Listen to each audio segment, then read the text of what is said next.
Estamos en Marcos capítulo 2. Estaremos viendo hoy los versículos del 23 al 28. Esa es la página 1020, si tienes una NBLA. Página 1020, Marcos capítulo 2, 23 al 28.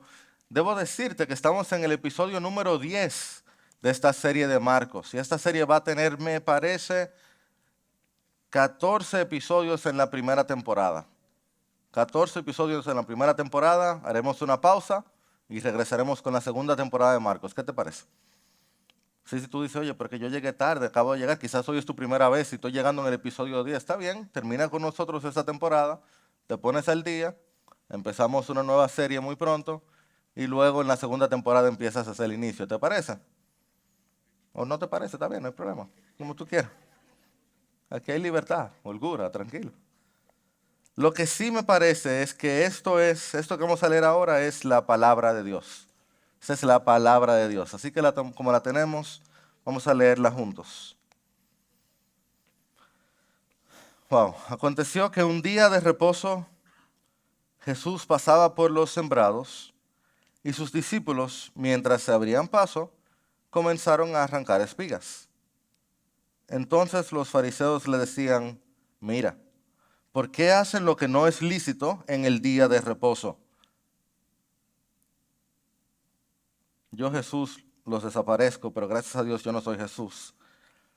Jesús les contestó, ¿nunca han leído lo que David hizo cuando tuvo necesidad y sintió hambre?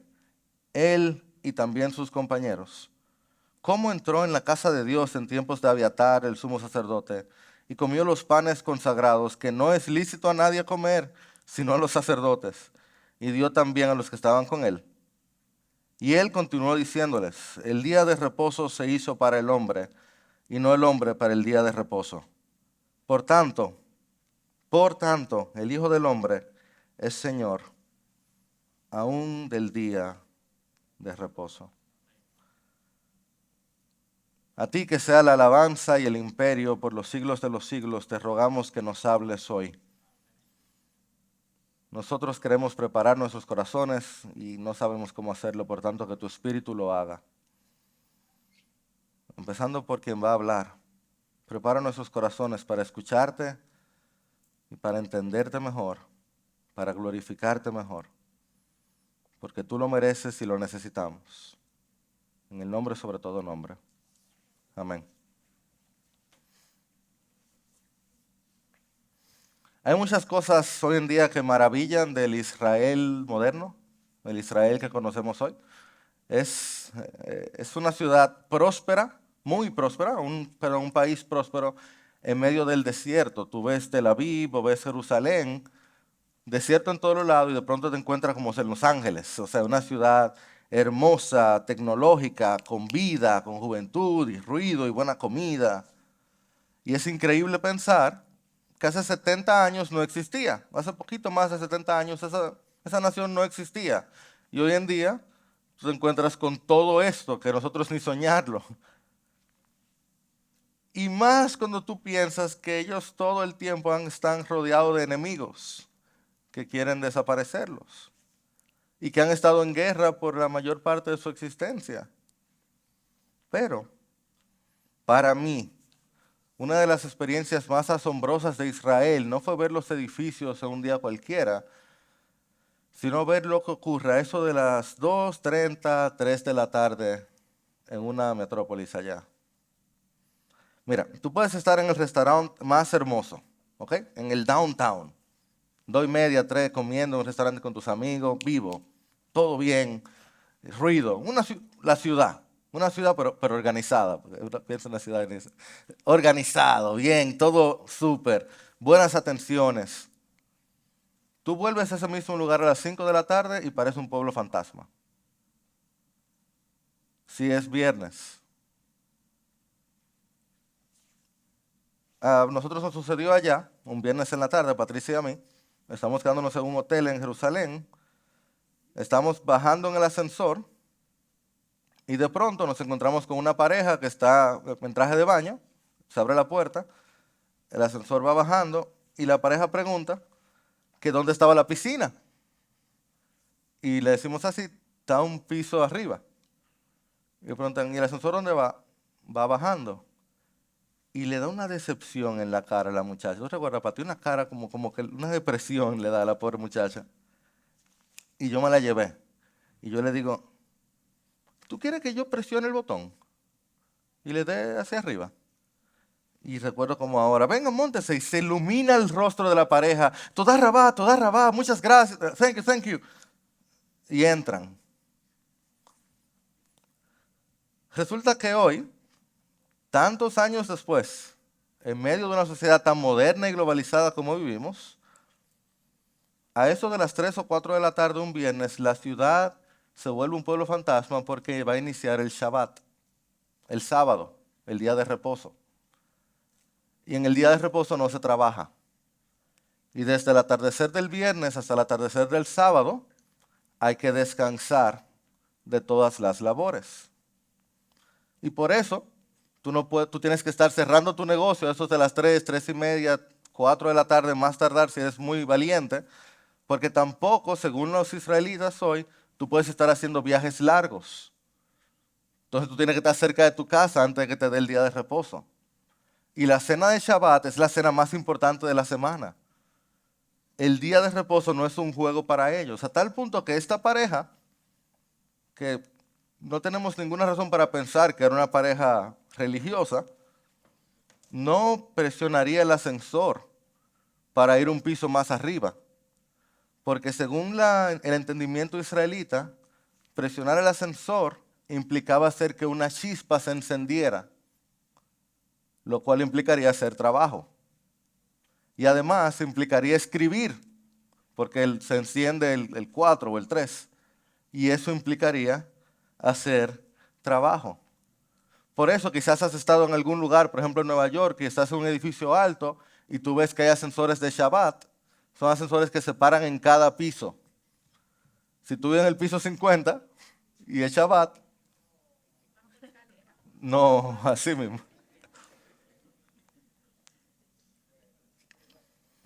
El día de reposo no era y no es poca cosa para los israelitas. La mañana de hoy nuestro sermón tiene por título Lo bueno, lo malo y el supremo Señor de todo. Y nos vamos a encontrar a Jesús en oposición directa y en frente a los fariseos, ya no con los discípulos, no con discípulos de discípulos, ya no en los pensamientos, ya es un cuestionamiento directo. Recuerden, si has estado viniendo a Piedra, que la oposición ha ido como subiendo chin a chin. Y o poco a poco. Y esta es la cuarta de 5 encuentros de oposición, cada vez escalando. Esta fue una chanza, como que pasó aleatoriamente. La próxima que veremos la semana que viene fue ya que le tendieron una trampa a Jesús. Y este pasaje se nos es fácil verlo en 3 etapas, divididas aquí para facilitar nuestro aprendizaje en 3 palabras. Le pido a producción. 3 palabras. Primero vamos a ver un problema, luego vamos a ver un precedente y luego vamos a ver la primacía. Problema, precedente y primacía. Y esta es nuestra idea central. Jesús es superior a todas las buenas normas y costumbres. Sencillo. Empecemos entonces con nuestra primera palabra y la primera etapa del conflicto, que es el problema. Este problema que tenemos por delante. Aquí lo leemos en Mateo, versículo 23, ¿lo tienes? Aconteció que ¿cuándo? Recuérdate hoy cómo son las cosas en el mundo moderno y globalizado. Imagínate allá, un día de reposo, Jesús pasaba por los sembrados y sus discípulos, nota eso, no fue Jesús, sus discípulos, mientras se abrían paso, comenzaron a arrancar espigas. Entonces los fariseos le decían a él, mira, ¿por qué hacen lo que no es lícito hacer en el día de reposo? Antes habíamos encontrado a Jesús teniendo problemas por asuntos más secundarios. Por ejemplo, ¿se acuerdan algún problema con el ayuno, ¿verdad? Había un asunto de un ayuno, que era un asunto de opiniones, bien. había un problema con un grupito. Esto no era un asunto de grupitos. Yo me imagino un par de fariseos pensando, ya sí, ya sí. Esto es algo de orgullo nacional. O sea, esto yo no lo voy a meter en cosas de pelota, no voy a ningún ejemplo de eso.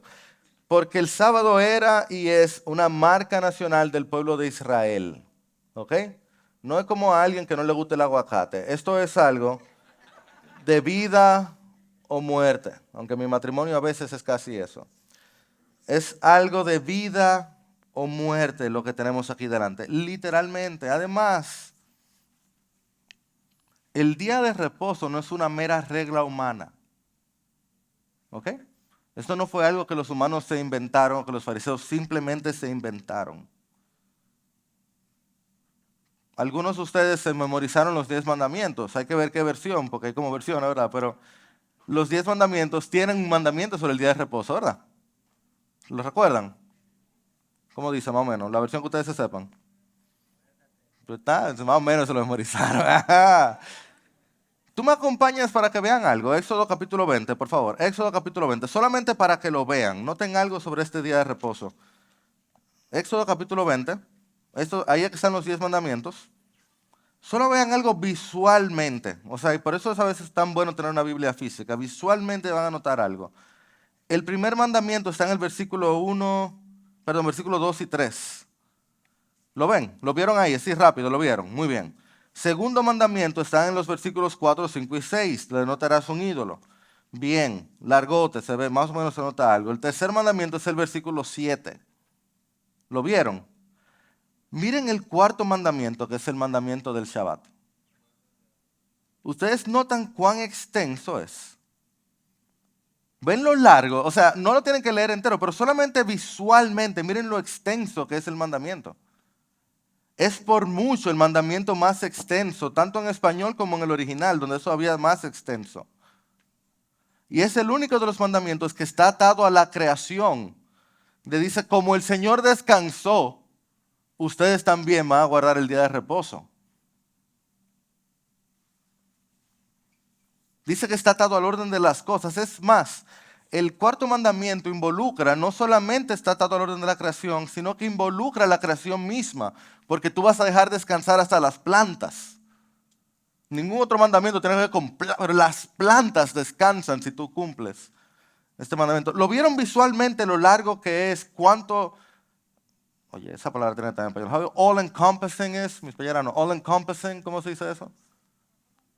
¿Cuánto comprende con H y comprehende? ¿Cuánto captura? ¿Cuán importante es?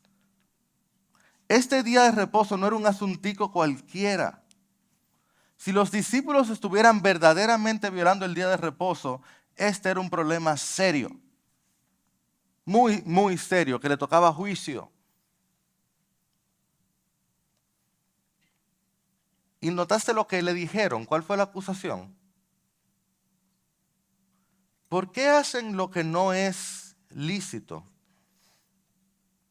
Ahora, aquí es, y esta parte va a ser la complicada del sermón, vamos a ver si salimos. Aquí hay un problema. No nos gusta. Estoy seguro que no. Bueno, por lo menos los de ustedes que son como yo. El Antiguo Testamento claramente prohibía el trabajar en el día de reposo. Claramente. Hay varias ilustraciones y capítulos que te explican eso.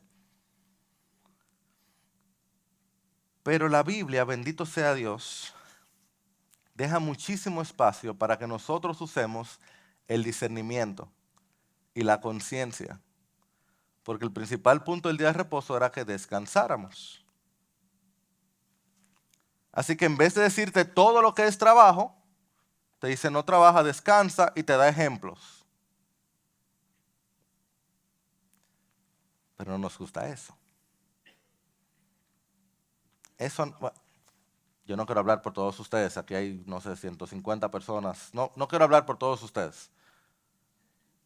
A veces yo preferiría que me digan, ok, esto es lo que tú puedes hacer, esto es lo que tú no puedes hacer, punto. Y listo. Por eso es que tanto nos gusta decir que la Biblia es el manual de instrucciones para la vida. Si eso fuera verdad, la Biblia tiene que ir a Suecia y coger clase de la gente de IKEA. Porque si tú agarras a una gente y le dices, mira, agarra aquí, léete esto y ya, y tu vida va a ser perfecta. Haz paso 1, paso 2, paso 3, paso 4 y vas a ser feliz. La gente va a terminar como, espérate, es que yo no entendí nada. ¿Por dónde empiezo? ¿Qué libro leo? Pero esto parece chocar con aquello otro. Y así mismo sucedía con muchísimas cosas del día de reposo. Situaciones diarias que, ¿cómo tú cuadras esto con trabajar versus descansar? Entonces, ¿qué hay que utilizar? Discernimiento, madurez. Y a algunos de nosotros no nos gusta eso. Por ejemplo, la Biblia decía no trabajen el día de reposo, ¿verdad? Pero en Deuteronomio 23 también te dice que si estás desesperado del hambre y estás en la cosecha de tu prójimo, no hay ningún problema en que tú cojas un par de uvas y cojas un par de espigas y te la comas. No importa el día. Pero hay un choque ahí, porque eso es trabajo. Pero estás desesperado del hambre. Entonces, ¿qué hay que hacer? Vamos a medir qué significaba hambre y qué significa desespero. ¿Cuánta uva tomaste? Y entonces hacer un listado. Ok, tantas uvas se puede, tantas uvas no se puede. Suena ridículo, ¿verdad? No, no, yo sé que no le suena ridículo porque uno lo hace. Uno lo hace. Uno está deseoso de armar un grupo de reglas. Que si tú haces este grupo de reglas, ready.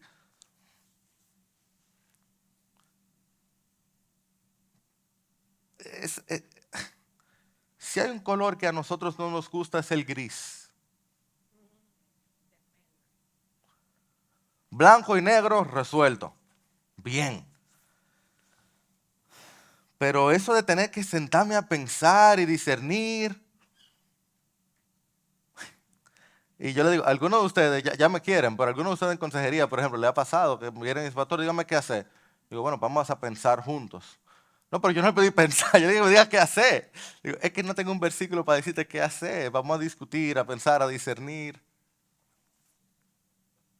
Adivina quiénes sí eran muy buenos diciéndote qué hacer.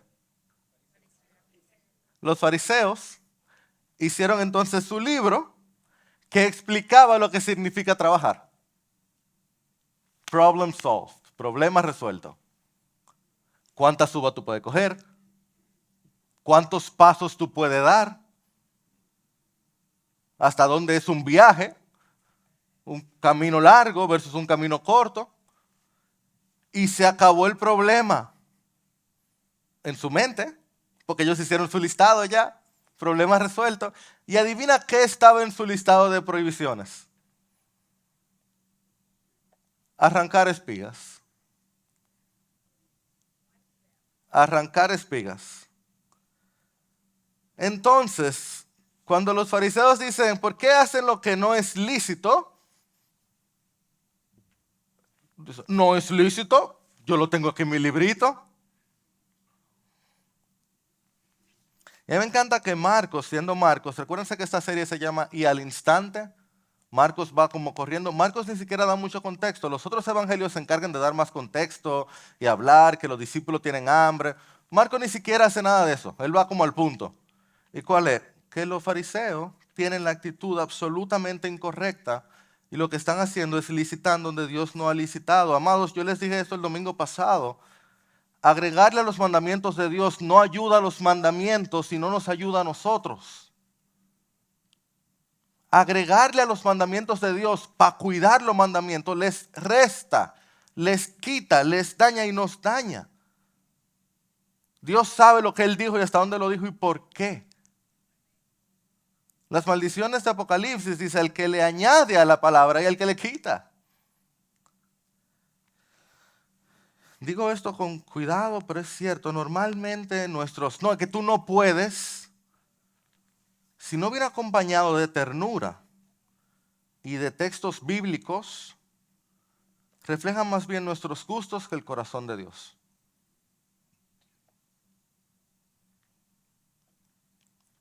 normalmente nuestros tú no puedes, si no vienen acompañados de amor y ternura y de textos bíblicos, reflejan más bien nuestros gustos que el corazón de Dios. Una de las características de la vida cristiana y de la madurez cristiana es aprender a discernir y a vivir en los grises. Y buscar pensar bíblicamente, no versicularmente. No un pedacito de un versículo, sino lo que dice el texto completo, lo que enseña la Biblia completa, que es quien me muestra al Creador y al Redentor. Reconociendo en humildad tanto sus dificultades como sus tonalidades.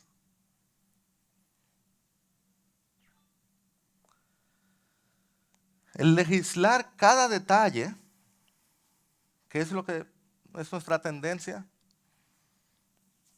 o de algunos de nosotros, porque otros de nosotros lo que queremos hacer lo que nos da la gana. No, espérate, tenemos una ley. Tenemos una ley. Pero algunos de nosotros tenemos esta situación de que queremos legislar cada detalle y nos vamos a terminar pareciendo a estos fariseos. Óyete, ellos están de frente al dador de la ley. ¿Ok? Aquel que hemos pasado 30 minutos adorándole, exaltando nombre sobre todo nombre. Aquel que fue quien se inventó la imagen del Dios invisible, que se inventa la escritura, y le dice, no, pero que tú no lo entiendes bien. No, es que tú no sabes lo que tú estás hablando. Es que tú no sabes, no, es que tú no entiendes, ¿qué es lo que esta gente está haciendo?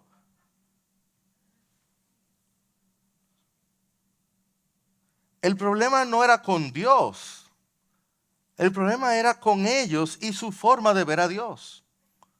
Los discípulos no le habían fallado a Dios. Habían fallado el estándar de los fariseos. ¿Tú puedes creer eso?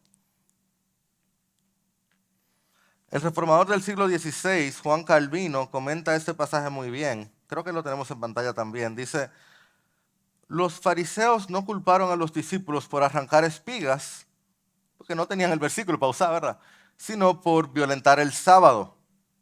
Como si hubiera algún precepto de que hombres famélicos muertos de hambre mejor murieran en vez de satisfacer su hambre.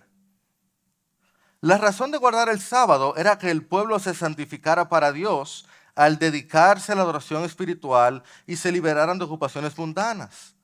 Pero este evento muestra claramente el orgullo y la cruel disposición de los hipócritas cuando la ambición está atada al odio de la persona, que a pesar de ser tan severos y rigurosos, ellos criticaban toda cosa que Jesús dijera o hiciera. ¿Por qué esa hipocresía? Porque Jesús nunca pecó y él nunca cumplió el estándar de los fariseos. ¿Tú puedes entender eso? O sea, Jesús no cumplía con el estándar de los fariseos. Ojo, para que no me acusen de lo contrario, mentira, solo para cuidar sus almas como su pastor. Dios sí nos dio una ley para obedecerla en fe. Esa frase es tan importante. Dios nos dio una ley para obedecerla en fe. Para obedecerla en fe, en dependencia de Él. Si los fariseos hubieran estado buscando cumplir la ley de Dios, cuando se encontraran con Dios de frente, su fe le llevaba a decir, Jesús, yo no entiendo bien lo que está pasando, ¿tú me lo explicas? Obediencia en fe, dependiendo de Él. Pero ellos estaban dependiendo de ellos, de su interpretación, de su fortaleza, de su costumbre. Qué gran problema.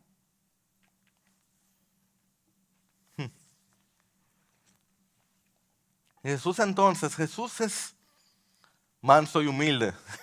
Manso y humilde. Solo Jesús, manso y humilde. ¿Sabes lo que te acusan? Tú te inventaste el juego y te acusan de hacer trampa.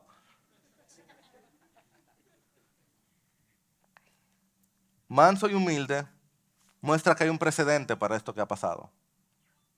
Seguimos entonces con nuestra segunda etapa del encuentro de la situación y es el precedente. Y me encanta Jesús, pues Jesús siempre tiene ternura en sus palabras duras. Aquí hay un tonito de sarcasmo. Acuérdense con quién él está hablando. Él está hablando con los fariseos. Los fariseos son maestros de la ley. Esta gente sabe bien lo que está haciendo. Ellos conocen bien la escritura. Bueno, se supone que la conocen. La han memorizado por lo menos. Y entonces Cristo, con un tonito como sarcástico, pero con ternura, porque Él es Jesús, les dice, nunca han leído. Pero tú debes saber esto. O sea, nunca han leído, versículo 25, lo que hizo David cuando tuvo necesidad y sintió hambre, él y también sus compañeros. Cómo entró en la casa de Dios en tiempos de Abiatar, el sumo sacerdote, y comió los panes consagrados, que no es lícito a nadie comer, sino solo a los sacerdotes, y dio también a los que estaban con él, y entonces les da este pequeño sándwich, y él continuó diciéndoles, el día de reposo se hizo para el hombre, y no el hombre para el día de reposo. El día de reposo se hizo para el hombre, no el hombre para el día de reposo. Y yo no sé dónde yo leí esto, fue hace un tiempo, pero a mí me dio mucho ánimo. Los fariseos fueron a acusar a los discípulos de Jesús y Jesús fue quien fue a defenderlos. Y asimismo hoy, cuando nosotros somos acusados, es Jesús quien sale a defendernos. Bendito sea Él. Y otra vez su humildad, porque Cristo podía decir, ustedes saben con quién ustedes están hablando. Pero Él no hace eso. Él siendo Él paciente y siendo Dios, conociendo su escritura, lo mismo que ellos se supone que están usando, los usa en contra de ellos. Y les dice, hey, vamos a abrir la Biblia conmigo, vengan. Vamos a pensar bíblicamente. Y él apela a la Biblia para mostrar por qué no está mal lo que los discípulos están haciendo, está mal lo que los fariseos están pensando. Y les muestra este momento tan único en la vida de David que se encuentra en 1 Samuel 21, no vamos a leerlo, es un momento extenso. David está huyendo de Saúl, que se ha vuelto loco de envidia y de celos. Esto es después de que se escucha ese cántico que, mira, tiene que haber dolido. Saúl mató a sus miles y David mató a sus 10,000. Saúl mató a sus miles. Bueno, esa es la versión de merengue. Saúl mató a sus miles, David mató a sus 10,000. Saúl oye eso, se vuelve loco, va en contra de David.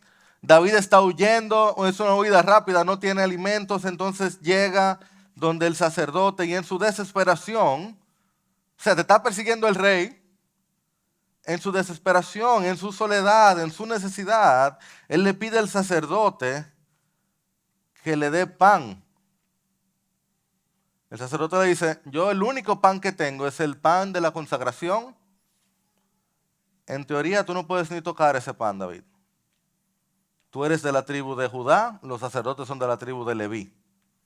Tú no eres sacerdote, esto no te toca. David, esto no es tuyo y esto pasó un sábado. Este proceso podía ser interpretado como trabajo también.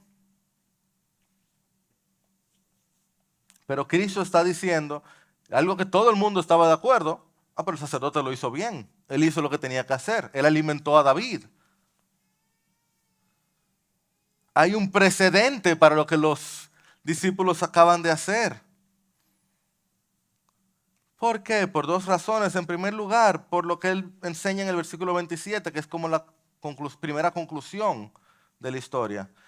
Que el día de reposo se hizo para el hombre y no el hombre para el día de reposo.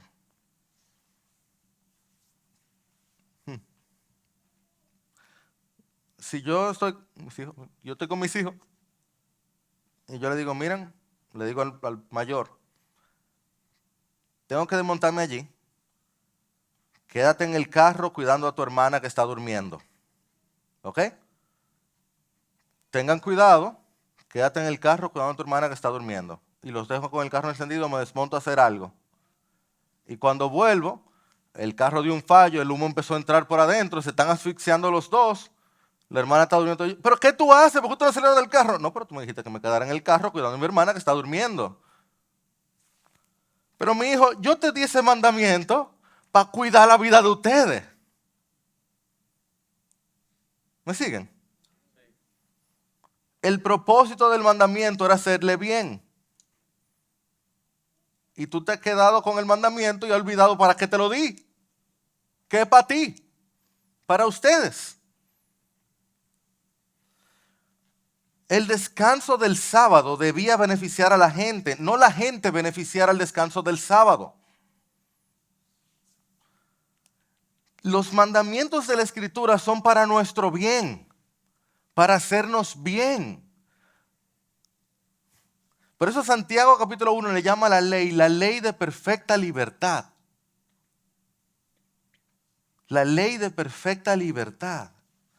Por eso el Salmo 119, el capítulo más largo de la Biblia, tiene más de 170, casi 200 versículos, y en todos menos 3 está alabando la ley de Dios. Porque la ley y los mandamientos de Dios están ahí para ayudarnos, para liberarnos, para hacer nuestro deleite, para hacer nuestro bien. Dios nos ordena algo para hacernos bien. Él nos conoce, Él nos diseñó, Él nos manda a hacer algo y Él sabe que al hacerlo nos hará bien. No están ahí para amarrarnos, para constreñirnos, para enjaularnos. Están ahí para liberarnos. Como el semáforo.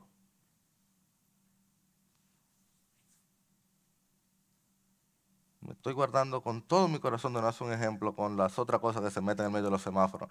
Los semáforos cuando funcionan son límites, pero límites que nos ayudan a que no haya un caos. Los mandamientos de Dios nos liberan, cuidan al hombre. Uno de nuestros valores aquí en Piedra Angular dice que buscamos la excelencia en la práctica y termina diciendo que las personas son más importantes que los procesos. Porque si nos descuidamos, nosotros terminamos haciendo de los procesos y de los fines y de las metas y de las formas el logro máximo. Pero Cristo no tuvo que morir por un proceso. Cristo no murió por procesos. Él murió por personas. Y Dios creó al hombre a su imagen. Y sus reglas y mandamientos cuidan la imagen de Dios en nosotros y nos ayudan a ser más como Él cuando los cumplimos en fe. O cuando, mejor dicho, buscamos cumplirlos en fe. Las personas no fueron creadas para las reglas, incluyendo el sábado, sino que las reglas fueron dadas para las personas. Así que gracias a Dios por su ley y gracias a Dios por su palabra. Bendito sea Él que nos la ha dado y no nos ha dejado como chivos sin ley para que hagamos lo que nos dé la gana. Bendito sea Él que cuando le entendemos bien nos da libertad para honrarlo a Él, para vivir como Él y para honrar a nuestros hermanos también. Porque cuando obedecemos a Dios en fe, nuestra comunidad lo siente también. El que está al lado mío siente la bendición también. Amando más a Dios, amando más a nuestros hermanos. Así que la primera razón por la que Cristo trae el caso de David como precedente es mostrar esto, que el sábado se hizo para el hombre y no el hombre para el sábado. Los fariseos lo tenían al revés. Pero hay otra razón.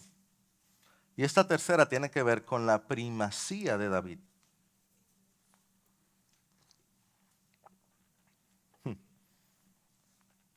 Esta es más complicada todavía, pero yo creo que ustedes van a seguirme bien. Hemos hablado de que no había ningún mandato bíblico de arrancar espigas, era un mandato de hombres, ¿verdad? Fue a los hombres que se le ocurrió eso. El mandato bíblico era no trabajar, y los fariseos dijeron, ok, no puede arrancar espiga. Pero cuando Jesús menciona a David como su precedente, Él empieza a hacer algo aquí que Él va a hacer ahora cada vez más. Él empieza a dejar cada vez más en claro quién es que está hablando. Hasta este momento Él lo va haciendo como a través de alusiones y que el novio. Y son otros los que hablan bien de Él, incluyendo especialmente los demonios. Pero ahora Jesús deja en claro que Él es el supremo Señor de todo. Léelo conmigo. Versículo 27 al final dice, el día de reposo nos hizo para el hombre, el día de reposo se hizo para el hombre, perdón, y no el hombre para el día de reposo. Y entonces dice, esa conjunción ahí es tan importante. Por tanto, el Hijo del Hombre es Señor aún del día de reposo. Yo recuerdo, yo leí esto y yo digo, o sea, por tanto, what? Porque cuando David fue donde el sacerdote, esto requería no cualquier persona, de verdad. Lo que David hizo requería un nivel de valentía y confianza, en mi opinión, mayor que cuando él peleó con Goliat. Atreverse a ir delante del sacerdote, decirle, dame pan. Ah, el pan, sí, dame pan de la consagración.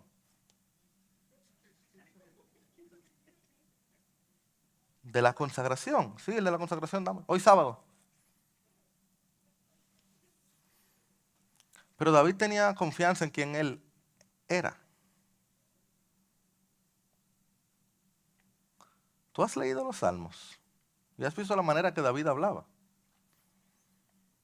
Este no era un hombre cualquiera.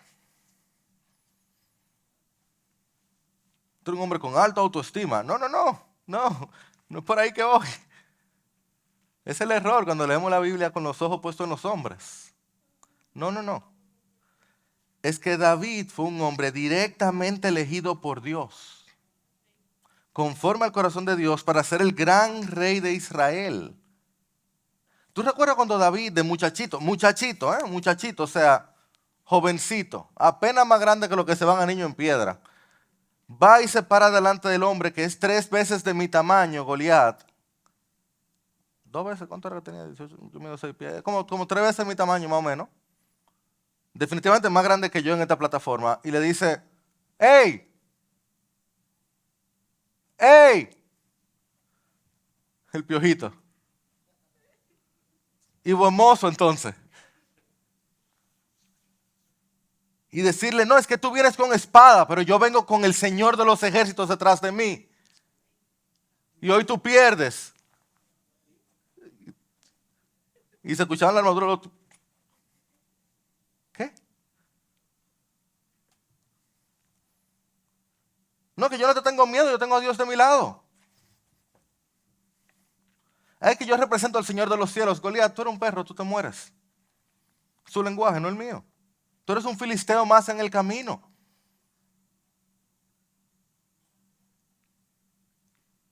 Porque David sabía a quién él representaba, David sabía a quién él servía. Y David sabía que Dios no lo iba a dejar morirse de hambre.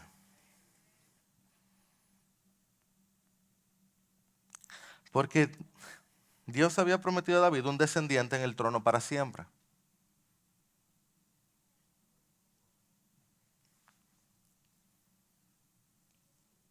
David sabía que él no se podía morir de hambre. Él no tenía dónde ir. Y Dios le había prometido a David un descendiente en el trono para siempre. Y todo fariseo sabía eso. Sin duda. Eso es Teología 101. Todo fariseo estaba esperando la descendencia de David que restauraría el trono. ¿Tú me acompañas a uno de los textos que estaban más en el corazón y la mente del pueblo? Jeremías 23. Jeremías 23, la página 795. Jeremías 23, versículos 5 y 6. Este es un texto común en la mente israelita.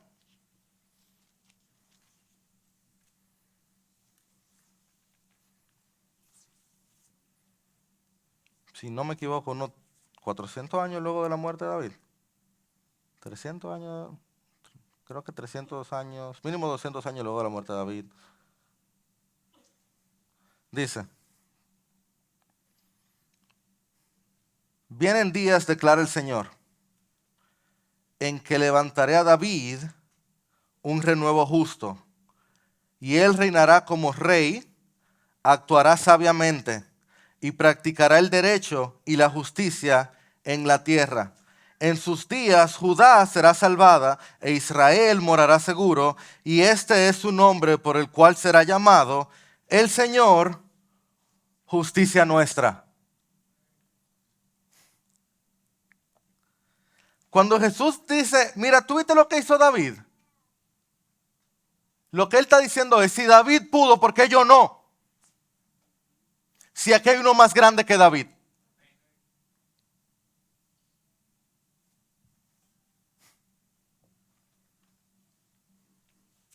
Mis discípulos que arranquen sus espigas, ellos no se están haciendo nada mal.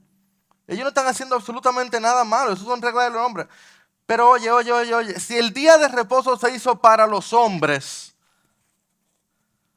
por tanto, se hizo para los hombres, el Hijo del Hombre es Señor del día de reposo, porque el Hijo del Hombre es Señor de todos los hombres. Yo, el Hijo del Hombre, que vine de David, que vine de Eva, que vine, eso que Daniel vio, que subió al cielo, que estuvo en el treno, yo soy el Señor por encima de normas, de costumbres. Sí, la costumbre más importante de todos los israelitas, su marca nacional. Yo soy el Señor, justicia nuestra.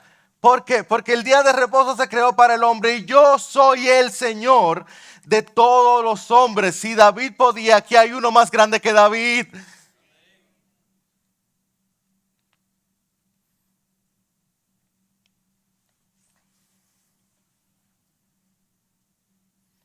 Cualquier otro habla de esta manera y dicen, pero ¿quién, cómo, quién se cree el que es? Excepto que este hombre, nadie se le ha parado enfrente, que no haya terminado sanado, transformado, exorcizado, cambiado. Todo el que se le para enfrente termina totalmente boca abierta. No sabe qué hacer. Nadie tiene cómo responderle. Por eso el culmen de Marcos, al final del capítulo, es cuando el centurión dice, verdaderamente ser el Hijo de Dios. Es que la reacción de los fariseos era pensar, Señor, ayúdame a entender qué es lo que está pasando aquí. Maestro, sean formales. Maestro, yo no entiendo bien, porque esto va en contra de nuestra costumbre. Y tú sabes que el día de reposo es muy importante. No, ellos van y lo juzgan. Y él en su mansedumbre les dice, gente, ustedes chancean a David y me juzgan a mí. Cuando yo soy el dueño del universo, Señor de la creación, ley, batuta, constitución, creador, sustentador, redentor, imagen del Dios invisible, primogénito de toda la creación, con la primogenitura y primacía sobre todo lo creado. No me compares. La ley es buena, nuestros errores son malos, pero Jesús es el supremo Señor de todo el universo. Un teólogo del siglo III llamado Novaciano, como lo dijo muy bien, él comentaba este pasaje diciendo, de la misma manera que conforme a su humanidad, él era como Abraham, asimismo conforme a su divinidad, él era antes que Abraham. Así como conforme a su humanidad, él era hijo de David, así también como Dios es también el Señor de David. Y así como conforme a su humanidad, él nació bajo la ley, siendo Dios. Jesús es el Señor del día de reposo. El Señor del día de reposo. La parte más importante, Jesucristo es Señor sobre eso. El Hijo de Dios, el Señor. Qué hermosa realidad.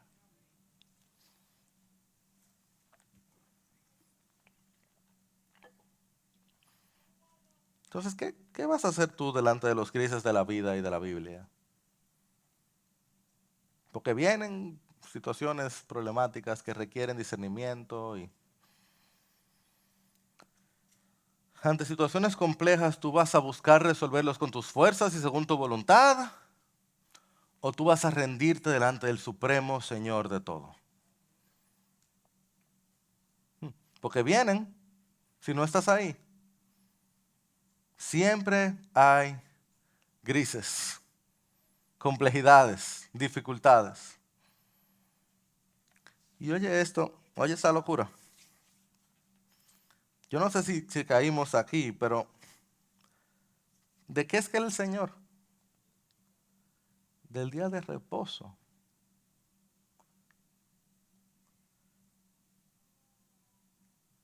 Yo necesito descanso. Yo, Jairo, necesito descansar.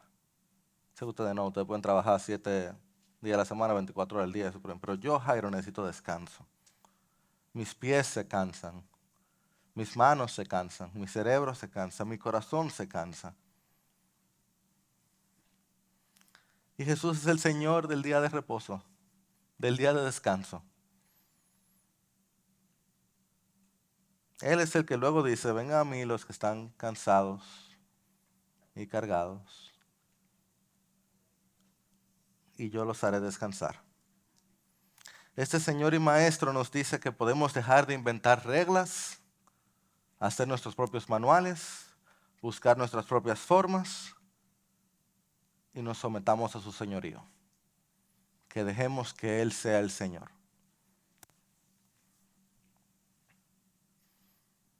Este mismo Jesús es aquel que está dispuesto a cargar con nuestros pensamientos, nuestras voluntades y nuestras vidas si las llevamos a sus pies, para que Él las lleve consigo a la cruz del Calvario y clave allí todo mal, todo pesar, todo pecado. Y al Él descender y ascender, darnos descanso para nuestras almas.